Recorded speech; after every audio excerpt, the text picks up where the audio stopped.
बाप जेलमध्ये, क्लासवरून येताना आयुषवर गोळीबार, कारण ऐकूनच हादरून जाल. पुणे सत्यघटना. अनंत चतुर्थीच्या पूर्वसंध्येचा दिवस होता. दिनांक 5 सप्टेंबर 2025. पुण्यामध्ये गणपती मंडळाच्या विसर्जन मिरवणुकीची तयारी सुरू होती. तितक्यात नानापेठ परिसरामध्ये डीजेवर टपका रे टपका और टपका गाणं वाजत होतं.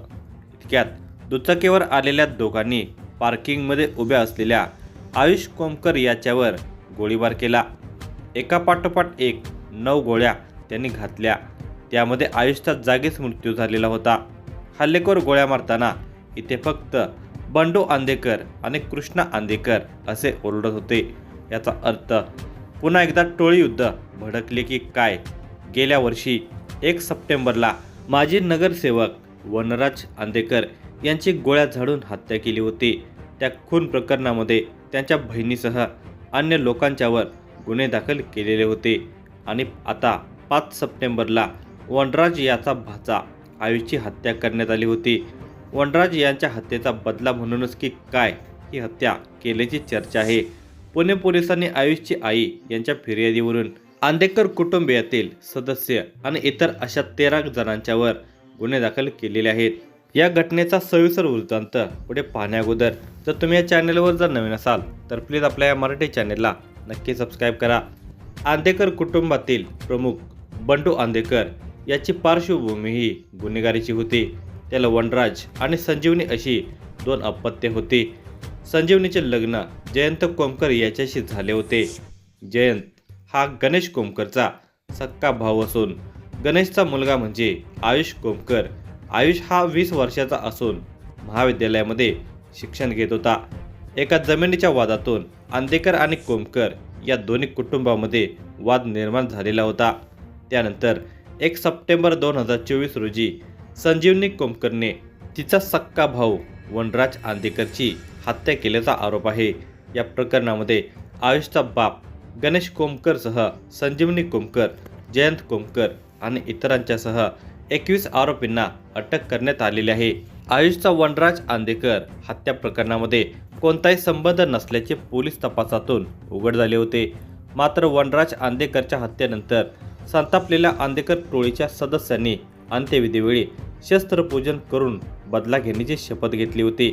वनराज आंदेकरच्या हत्येचा 1 वर्ष पूर्ण झाल्यानंतर म्हणजे दिनांक 1 सप्टेंबर 2025 रोजीच त्याच्या हत्येचा बदला घेण्यासाठी आंदेकर टोळीने प्लॅन केला होता. त्यांनी कोमकर टोळीतील काही लोकांची रेखीही केल्याचे समजते. या संदर्भामध्ये गुप्त माहिती पोलिसांना मिळाली. त्यामुळे पोलिसांनी आंदेकर गँगमधील गुंडांना अटक केली आणि त्यांचा प्लॅन फसला. पण ते गप्प बसले नाहीत. त्यानंतर 4 दिवसामध्ये हल्लेखोराने आयुषला गाठले. दिनांक 5 सप्टेंबर 2025 रोजी गणेश विसर्जनाच्या आदल्या रात्री 8 वाजता पुण्यातील नानापेठ परिसरामध्ये 2 मारेकऱ्यांनी आयुषला गाठले. तो क्लासवरून घरी परतलेला होता. तो पार्किंगमध्ये गाडी लावत असताना दोघांनी त्याच्यावर धडाधड गोळ्या झाडल्या होत्या. या दोघांनी आयुषच्या शरीरामध्ये 1-2 नव्हे तर एकूण 9 गोळ्या झाडलेल्या होत्या. यानंतर त्या दोघांनी घटनास्थळी दहशत माजवण्याचा प्रयत्न केला होता. आयुषवर गोळीबार करताना हे दोघे इथे फक्त बंडू आंदेकर आणि कृष्णा आंदेकरच असे ओरडत होते. या गोळीबाराने एकच खळबळ उडालेली होती.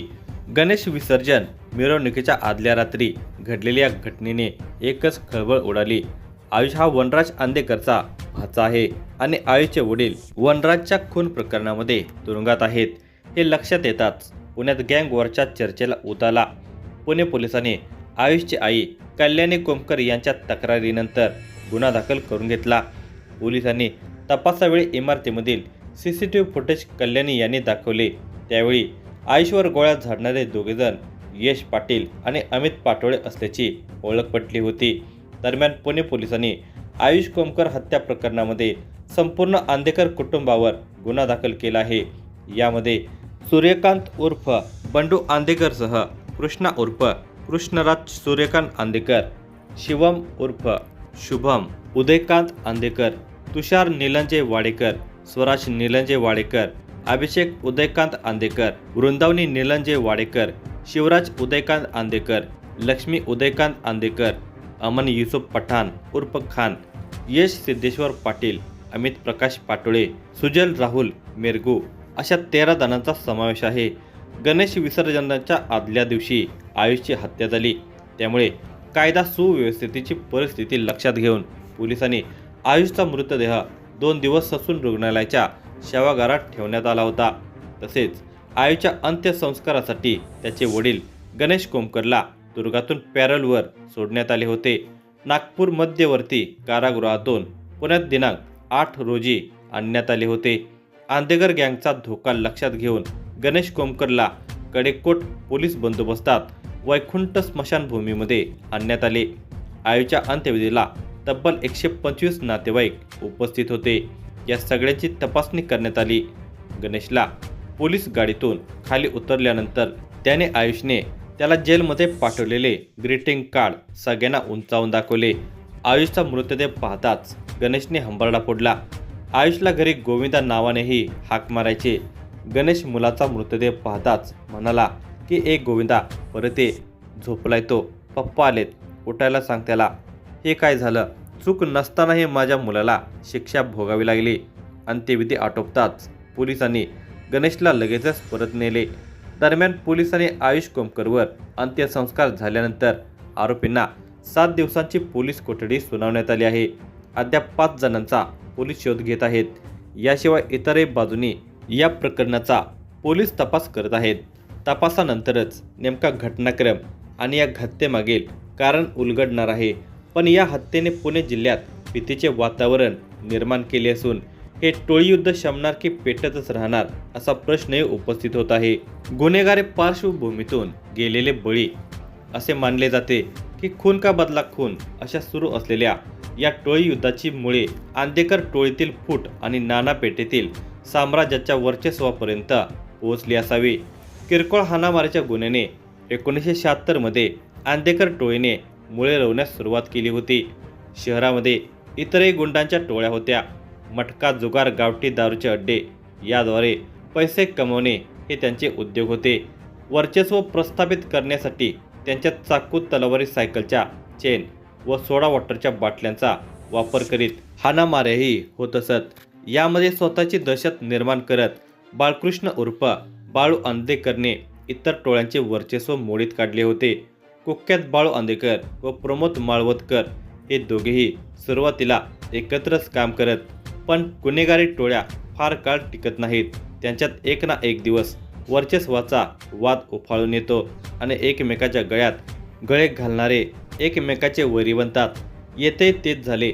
अंतर्गत वर्चस्वाच्या वादातून 1980च्या दशकात कसबा पेठेतील प्रमोद माळवदकर याने आंदेकर टोळीतून फुटून स्वतःची टोळी उभी केली आणि आंदेकरच्या वर्चस्वाला आव्हान देण्यास सुरुवात केली. यातूनच आंदेकर टोळीने प्रमोद माळवदकर याच्या वडिलांचा खून केला. त्याचा बदला घेण्यासाठी माळवदकर टोळीने 17 जुलै 1984 रोजी शिवाजीनगर न्यायालयाच्या आवारात बाळू आंदेकर याचा खून केला. त्यातून आंदेकर माळवदकर टोळीतील गँगवॉरचा भडका उडाला. त्यामध्ये दोन्ही टोळ्यांमधील मिळून 6 गुंडांचा खात्मा झाला. जवळपास 10 वर्षापर्यंत हे गँगवॉर सुरूच होते. दुसरीकडे शहरातील वाढलेली या टोळ्यांची दहशत संपवण्यासाठी पोलीस यंत्रणा सक्रिय झाली होती. नोव्हेंबर 1997 मध्ये काळेवाडी परिसरात लपून बसलेल्या प्रमोद माळवदकरचा सुगावा पोलिसांना लागला. दिनांक 19 नोव्हेंबर 1997 रोजीच्या पहाटे गुन्हे शाखेच्या पथकाने स्कूटरवरून प्रवास करणाऱ्या प्रमोद माळवदकरचा पाठलाग करत त्याचा एन्काउंटर केला. माळवदकरच्या निधनानंतर माळवदकर टोळीत संपून गेली. त्यानंतर मात्र आंदेकर टोळीचे वर्चस्व कायम झाले. या टोळीची सूत्रे सूर्यकांत उर्फ बंडू आंदेकर याच्याकडे गेली. गुन्हेगारी जगतावर वर्चस्व निर्माण केले की नंतर राजकारणाकडे कल वाढतो. हे अनेक शहरामध्ये दिसणारे चित्र आहे. आंदेकर 1997 मध्ये महापालिकेच्या निवडणुकांद्वारे राजकारणामध्ये उतरले. या टोळीशी संबंधित असणारे 4 जण या निवडणुकीत महापालिकेवर निवडून आले होते. त्यानंतरच्या वर्षातच 1998 ते 1999 मध्ये वत्सला अक्का बांदेकर पुण्याच्या महापौरपदी विराजमान झाल्या. गुन्हेगारी जगताशी त्यांनी संबंध कमी केले असले तरी आंदेकर टोळीच्या कारवाया कमी झाल्या नाहीत. विरोधकांना मारण्यासाठी गुंड पाठवणे, त्यासाठी सुपारी देणे असे प्रकार आंदेकर टोळीकडून सर्रास होत होते. त्यातूनच एका खून प्रकरणामध्ये सूर्यकांत उर्फ बंडू आंदेकर याला जन्मठेपेची शिक्षा झाली. त्यानंतर काही काळ आंदेकर टोळीचा दबदबा कमी झाला. बंडू आंदेकर कारागृहात असताना त्यांची मुले वनराज आणि कृष्णा हे टोळी चालवू लागले.